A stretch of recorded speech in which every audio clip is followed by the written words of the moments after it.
So one of the things that you encounter a lot when you start doing a little bit more administrative type things in your role with the local team leader training will be you get more emails. And so a lot of times you get a whole bunch of emails and you just kind of get burdened in, oh my goodness, I have a lot of stuff to do. So I want to help walk you guys through what it looks like to clear your inbox quickly and efficiently. The first thing that I want to introduce you guys to is over here on the left-hand side is called labels. So I have a whole bunch of different labels. Some of them I don't use anymore. They're just old stuff. And some of them are more frequent, like our campus executive team and 937 team, and then flights and travel and stuff like that. So labels are actually more effective than folders because I can actually include things in two different labels where I can only put something in one folder at a time. So let's say that I'm doing something operational related with finance, but it also goes along with South Africa, the project this summer, or spring break trip, or a winter retreat. That way I can label it in finance and label it in winter retreats. And so whether I go to either of those labels, so if I click on winter retreats here, it's going to give me everything that's labeled winter retreats. I can also notice that it also applies to opportunities, this email, and then these three also apply to finance questions.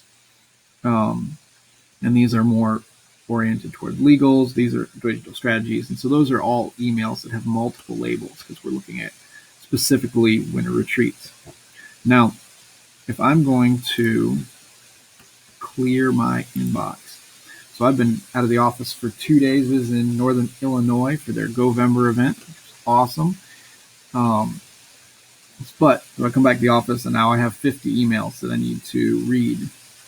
So first things first, this is a phone call for South Africa trips. What I'm going to do is select it here, and I'm going to say South Africa because I'm going to South Africa with Darren this summer. So I want to indicate that email goes there. So because the first thing we're going to do is we're going to go through all 50 of these, and you can see some of them are already labeled, and make sure all of them have a label, an organizational piece. So this is a finance question because it's asking about chart fields. So I'm going to type in finance. And then, see these two are already labeled. This one is about winter retreats. Greater Northwest is going to launch another winter retreat this year.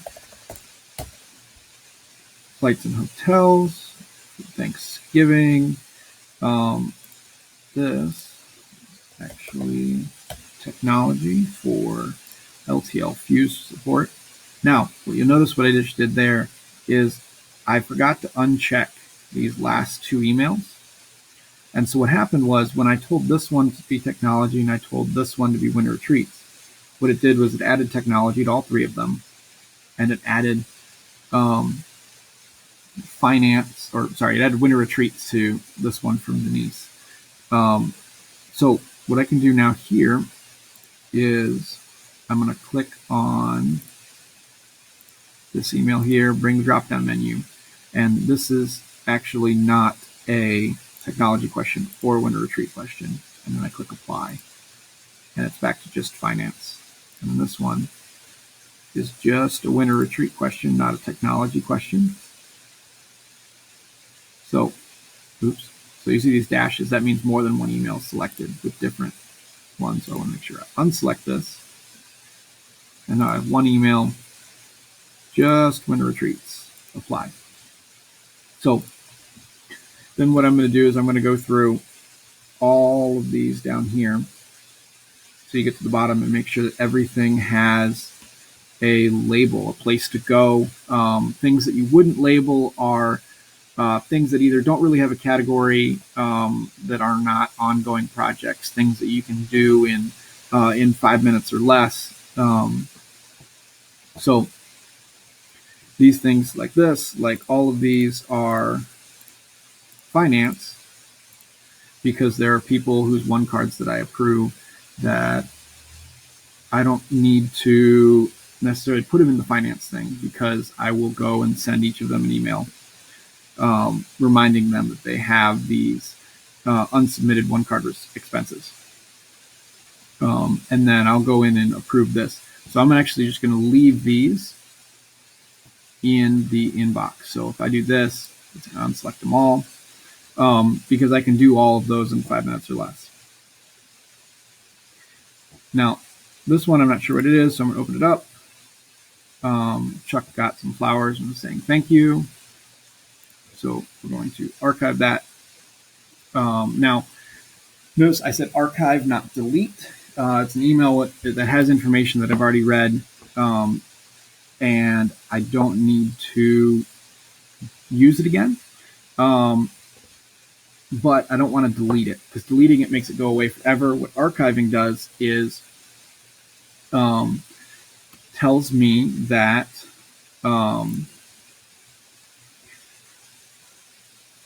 it's still there, but hides it from my inbox. So if I go down here to South Africa, you notice I have a South Africa label here at the top.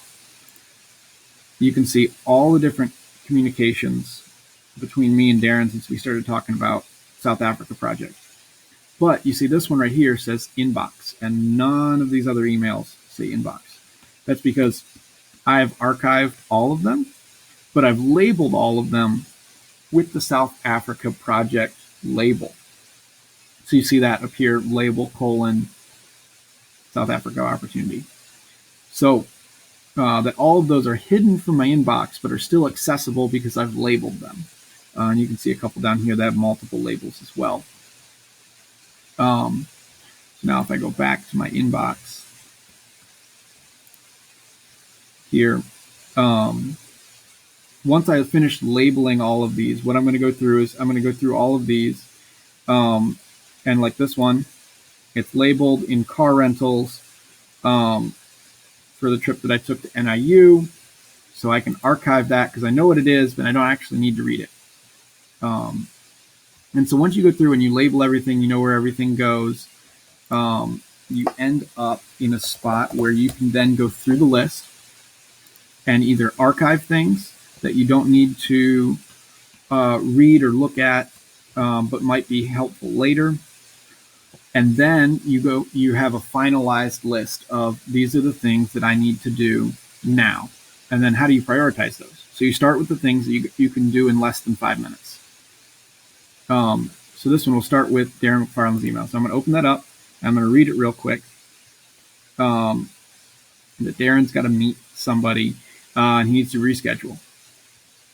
And so he's asking if I can schedule. And so I'm like, okay, I can look at my calendar in less than 5 minutes. I have a conference call pretty much all day. So my schedule's full. So I tell him that his original time is not going to work. Okay. I am booked until, what was that, 2 p.m.? Yeah. Until 2 p.m. and might have a 3 p.m. meeting. Can we reschedule for Monday? So I'm going to send that to him. Now I've responded to this, and so I'm going to archive it. So it's no longer in my inbox. I've responded to it. And so I go through, and then, so that's kind of 3 rounds of going through your inbox. Your first round is make sure everything has a label. Second round is, first round is make sure everything has a label. Second round is, can I do it in less than 5 minutes, or do I not need to, there's no action item on this for me. Do I just need to look at it and then read it, archive it? And then the third one is, okay, what you have left in your inbox is things that are going to take you longer than 5 minutes. And so then that's how you prioritize your inbox and clean it out. So this will generally take me for 47 emails, depending on the content of what's in here, will probably take me 30 minutes or less to go through the whole thing and do all my less than 5 minute items and label and archive everything, and then have a priority list, which I can then transfer to my to-do list. so I don't have to live out of staring at my inbox. So that is how to clear your inbox.